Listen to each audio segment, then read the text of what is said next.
আজকের গল্প ছিন্নমস্তার অভিশাপ, দ্বিতীয় পর্ব।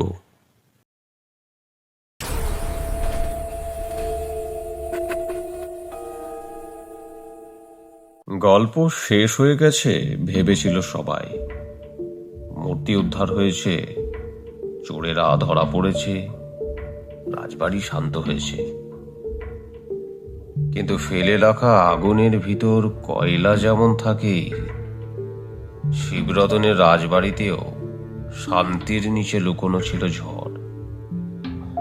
ফেলুদা, তোপসে আর জটায়ু কলকাতায় ফিরে আসার ঠিক 5 দিন পর এক সন্ধ্যায় হঠাৎ রাজবাড়ি থেকে ফোন আসে।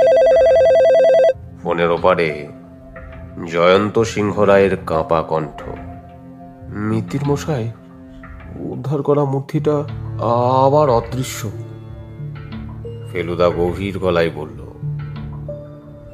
আমি কাল সকালেই রওনা দিচ্ছি। জটায়ু তখনই বুক চেপে ধরে বসে গেল। মূর্তি নিজে নিজে হাঁটলো নাকি? তোপসে হেসে বলল, তোমার মাথায় হাঁটবে আগে। শিবরতন এবার আরো বেশি নিস্তব্ধ। রাজবাড়ির সামনে দুটো মশাল জ্বলছে, জরা জীর্ণতার ভয়ের এক অদ্ভুত ছবি। জয়ন্ত সিংহ রায় দেখা করতেই বললেন, মূর্তি ঠিক মতোই সিন্ধুকে বন্ধ ছিল, পাহারাদার ছিল 2 জন। কিন্তু ভোরে দেখি তালা অক্ষত, আর আর ভেতরটা ফাঁকা। ফেলুদা সঙ্গে সঙ্গে সিন্ধুক পরীক্ষা করল। তালা ভাঙা নয়, কিন্তু তালার মধ্যে ভেতর থেকে আঁশ আটকানো। ফেলুদা বলল, ভেতর থেকে খুলেছে কেউ, অথবা কিছু। জটায়ু ফ্যাল ফ্যাল করে তাকালো। আপনি বলতে চাইছেন মূর্তি জীবন্ত? ফেলুদা হেসে বলল, আরে না, কেউ খুব বুদ্ধি খাটিয়েছে। রাজবাড়িতে এবার নতুন 3 জন দেখা গেল। এক, ডক্টর নন্দলাল সেন, প্রাচীন মূর্তি বিশেষজ্ঞ, অত্যন্ত ভদ্র, কিন্তু চোখে অদ্ভুত তীক্ষ্ণতা। নাম্বার 2, রাজবাড়ির নতুন প্রহরী ভজহরি। রাতের অন্ধকারেই নাকি সে মূর্তির ছায়া দেখেছে। নাম্বার 3, রুদ্র সিংহের বড় ভাই বিরাট সিংহ। আগের ঘটনার পর ভাই গ্রেপ্তার হয়েছে, তাই সে এসেছে সম্মান বাঁচাতে। কিন্তু তার আচরণ খুবই সন্দেহজনক। ফেলুদা লক্ষ্য করল, বিরাট সিংহ বারবার কথা ঘোরাচ্ছে, আর ডক্টর সেন মূর্তির ইতিহাস শুনে অদ্ভুত হাসছে। জয়ন্ত সিংহ রায় বললেন, মূর্তির পিঠে একটা অদ্ভুত দাগ ছিল, পুঁথিতে লেখা ওটা আসলে দ্বিতীয় গুপ্ত সংকেত, যা মূর্তি উদ্ধার না হলে বোঝা যেত না। ফেলুদা গভীর মনোযোগে শুনলেও এখন পরিষ্কার, প্রথম গুপ্তধনী শেষ নয়। পূর্বপুরুষ আরো বড় কিছু লুকিয়ে গিয়েছিলেন। তোপসে বলল, মানে আবার নতুন গুপ্তধন? ফেলুদা বলল, তার থেকেও বেশি।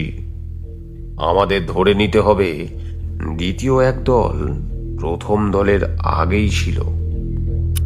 রাত 3টে হঠাৎ রাজবাড়ির পূর্ব দিক থেকে ধাতব শব্দ। ফেলুদা টর্চ নিয়ে ছুটে গেল। পুরনো শিব মন্দিরের সামনে দাঁড়িয়ে আছে ভজহরি, থরথর করে কাঁপছে। বাবু, মূর্তিটা মন্দিরের সামনে দাঁড়িয়েছিল। তোপসে টর্চ ফেলতেই দেখা গেল মাটিতে মূর্তির পায়ের ছাপের মতো দাগ। জটায়ু বলল, ও হাঁটছিল নাকি? ফেলুদা মাটি থেকে দাগ তুলল।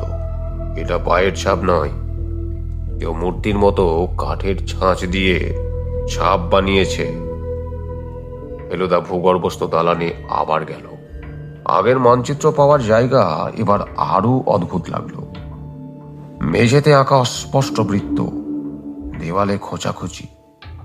এক কোণে পড়ে আছে একটি লোহার বাক্সের ভাঙা হ্যান্ডেল।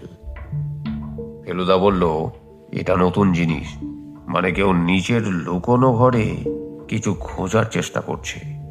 তোপসে বলল, দ্বিতীয় গুপ্তধন কি এখানেই? ফেলুদা বলল, সম্ভব। আর মূর্তির পিঠের দাগটা তার চাবি। ফেলুদা তদন্ত করতে গিয়ে বিশাল একটি তথ্য পেল। সে সিন্দুকটি যা থেকে মূর্তি অদৃশ্য হয়েছিল তার তালা দুদিক থেকেই খোলা যায়, কিন্তু সেটি কেউ জানত না, শুধু একজন ছাড়া। আর সে হলেন ডক্টর নন্দলাল সেন। জয়ন্ত বললেন, তালা ওকেই দেখাতে দিয়েছিলাম। ফেলুদার মাথায় সব পরিষ্কার হয়ে গেল। পরদিন রাতে ফেলুদা চুপচাপ অনুসরণ করছিল ডক্টর সেনকে। সে হেঁটে চলে গেল ওই পুরনো বাগানের দিকে। সেখানে বটগাছের নিচে মাটি খুঁড়তে খুঁড়তে সে বিড়বিড় করছে। প্রথম মূর্তির ভেতরে শুধু পথ ছিল, আসল জিনিস তো দ্বিতীয় খোপে। হঠাৎ ফেলুদা টর্চ ধরল। তাহলে আপনি দুটো গুপ্তধনের কথা আগেই জানতেন? ডক্টর সেন চমকে গেল। ছুরি বের করে ফেলুদার দিকে এগিয়ে এলো, কিন্তু ঠিক তখনই বিরাট সিংহ চিৎকার করে বলল, ও মূর্তি আমাদের পরিবারের। ওটা ওটা আমি নেব। দুজনই ফেলুদার দিকে ধেয়ে আসছিল, কিন্তু জটায়ু হঠাৎ কোথা থেকে এসে চিৎকার করে বলল, থামো, নাহলে আমার বইতে তোমাদের দুজনকেই ভিলেন বানিয়ে দেব।